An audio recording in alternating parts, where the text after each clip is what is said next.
Hello friends, welcome to Eswari சமையல். இன்னைக்கு நம்ம ஈஸ்வரி சமையலில் சிக்கன் மட்டன் சுவையை மிஞ்சக்கூடிய வகையில் நம்ம ஒரு வெஜ் கிரேவி செய்ய போகிறோங்க. இந்த வெஜ் கிரேவிக்கு நான் ஒரு டிஃப்ரெண்ட்டான செய்முறையில் மசாலா அரைச்சி செய்ய போகிறேங்க.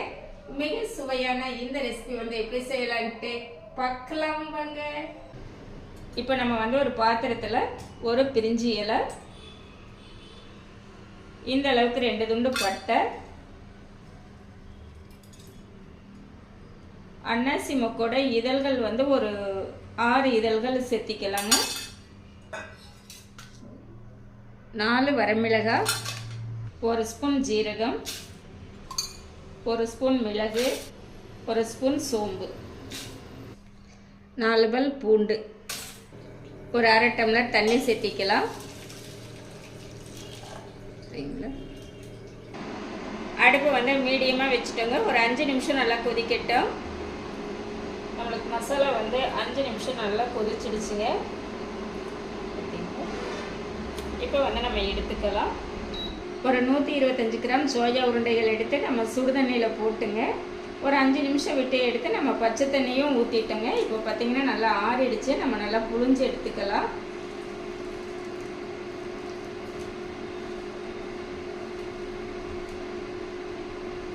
ரொம்ப அழுத்தி உடையிற அளவுக்கு பிழிஞ்சிடாதீங்க. உடையாம நல்லா இந்த மாதிரி பிழிஞ்சு எடுத்துக்கலாங்க.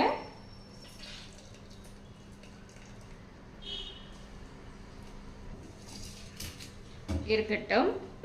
மசாலா நல்லா ஆறிடுச்சுங்க. தண்ணி வடிகட்டிக்கலாம்.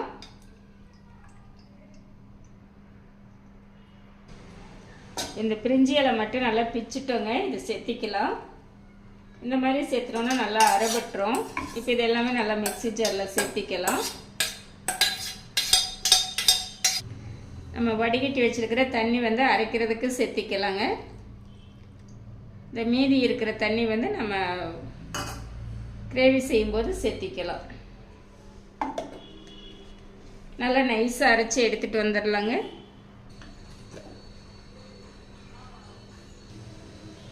இப்போ இந்த அளவுக்கு நல்லா அரைச்சிட்டேங்க. இது கூடவே ஒரு கொத்து மல்லி இலைகள் சேர்த்திக்கலாம். இது பிச்சு போட்டுக்கலாங்க. இது கூடவே நம்ம புளிப்பு இல்லாத தயிர் 1 ஸ்பூன் சேர்த்திக்கலாம். சேர்த்துட்டு திருப்பி இன்னும் கொஞ்சம் நல்லா நைஸாக அரைச்சி எடுத்துட்டு வந்துடலாங்க.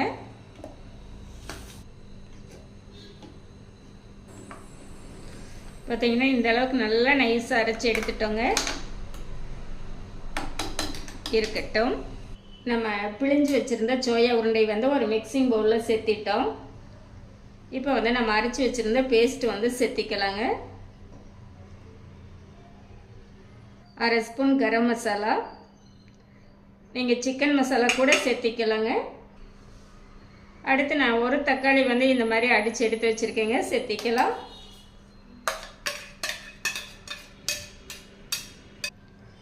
ஒரு 3/4 ஸ்பூன் உப்பு சேர்த்திக்கலாங்க. இப்போ சேர்த்திட்டு இது நல்லா கலந்துக்கலாம்.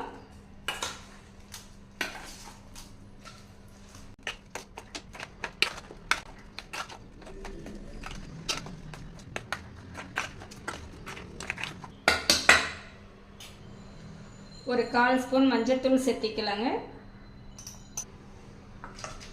இப்போ சேர்த்துட்டு இது நல்லா மிக்ஸ் பண்ணிக்கலாம். இப்போ இது நல்லா மிக்ஸ் பண்ணிட்டேங்க. ஒரு 15 நிமிஷம் நல்லா ஊறட்டும்.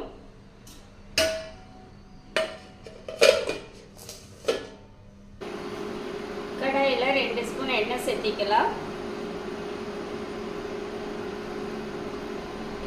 ஒரு 2-3 துண்டு பிரிஞ்சி இலை, 1 துண்டு பட்டை, இந்த அளவுக்கு கல்பாசி, ஒரு 1/4 ஸ்பூன் சோம்பு, 3 கிராம்பு, 2 ஏலக்காய், அன்னாசி மொக்கு இதழ் ஒரு 3 இதழ் எடுத்திருக்கேங்க. இது எல்லாமே இப்போ சேர்த்திக்கலாம்.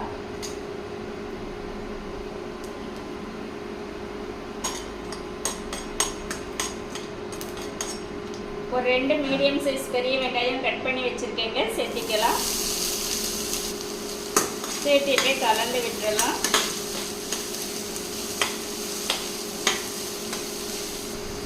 ஒரு கொத்து கறிவேப்பிலை. இந்த வெங்காயத்துக்கு மட்டும் கொஞ்சமாக உப்பு சேர்த்திக்கலாங்க. வெங்காயம் நல்லா இந்த அளவுக்கு வதங்கிடுச்சுங்க. இப்போ வந்து நம்ம மசாலா சேர்த்து ஊற வச்சுருக்கோம் இல்லைங்களா, அந்த சோயா உருண்டைகள் வந்து சேர்த்திக்கலாம். மசாலா வேக வச்ச தண்ணி, அந்த மசாலா வச்ச மிக்ஸி ஜாரு தண்ணி எல்லாமே இதில் சேர்த்திக்கலாங்க. 2 ஸ்பூன் மல்லித்தூள். இப்போ சேர்த்துட்டு இது வந்து நல்லா கலந்து விட்டுறலாங்க.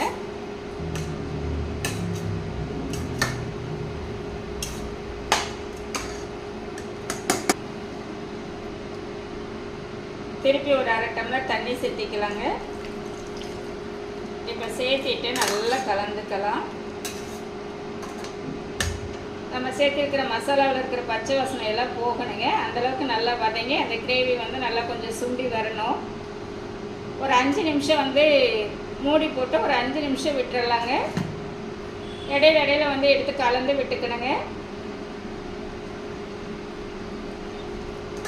இப்போ நல்லா கொதிச்சிட்ருக்குங்க. ஒரு டைம் நல்லா கலந்து விட்டுறலாம்.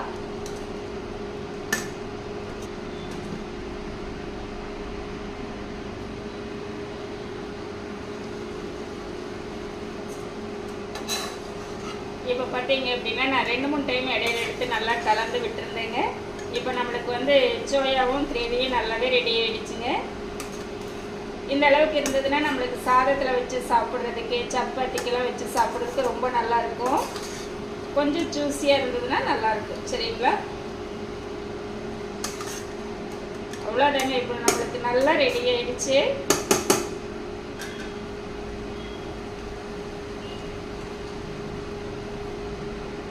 லாஸ்ட்டாக கொஞ்சம் மல்லி இலைகள் தூவி எடுத்துக்கலாங்க. டேஸ்ட் வைஸ் வந்து அவ்வளோ சூப்பராக இருக்குங்க.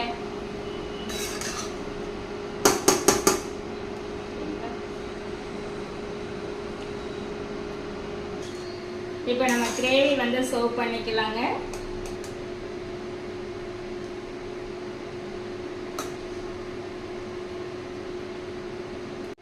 நம்ம டேஸ்ட் பார்க்கலாங்க.